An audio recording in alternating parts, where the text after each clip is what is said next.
অতসীর গৃহকোণে সকলকে স্বাগত জানাই। কাছে দূরে যে যে মানুষ আমার ব্লগটি দেখছেন তাদেরকে অসংখ্য ধন্যবাদ এবং ছোটদের আমার অনেক আদর।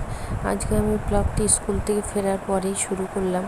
যাই হোক, আগের দিন সন্ধ্যের থেকে শুরু করেছিলাম, আজকে ভাবলাম এখন থেকে শুরু করি। একটু ফ্রেশ হয়ে গেলাম, ফ্রেশ হয়ে নিয়ে একদম চুলকে চূড়ায় বেঁধে তারপরে কাজে লেগে পড়বো। যাই হোক, তারপরে এরপর আমি একটু নিজেকে স্কিন কেয়ার করে নিচ্ছি। স্কিনটা কেয়ার করার পরেই আমি চলে এলাম রান্নাঘরে দুধ বসিয়ে দিলাম, একটু চা বসিয়ে দিচ্ছি। এই চা আমার সবথেকে প্রিয়। কার কার এরকম চা প্রিয় প্লিজ কমেন্টে একটু জানাবেন তো। আর এইদিকে ব্রেড টোস্ট একটু বসিয়ে দিলাম।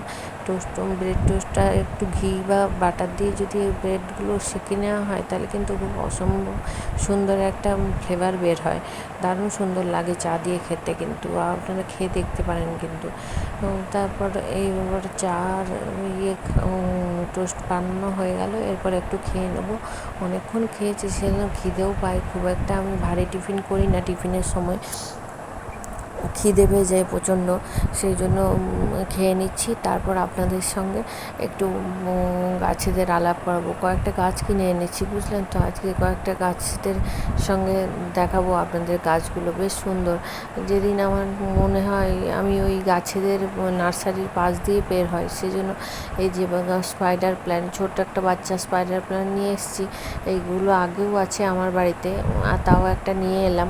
যাই হোক, এই স্পাইডার প্ল্যান্টটা নিয়ে এলাম, আর এই অ্যালগেলিয়া এই গাছটার নাম, এই গাছটা নিয়ে এলাম। আর একটা অ্যারেলিয়া গাছ নিয়ে এলাম, আর একটা ছোটো ব্যাম্বো প্ল্যান্ট নিয়ে এলাম। এইগুলো এই 4টে গাছ আজকে নিয়ে এলাম। সঙ্গে সঙ্গে এসে একদম পটিং করে নিয়েছি, কারণ কি মরে যায় তাছাড়া।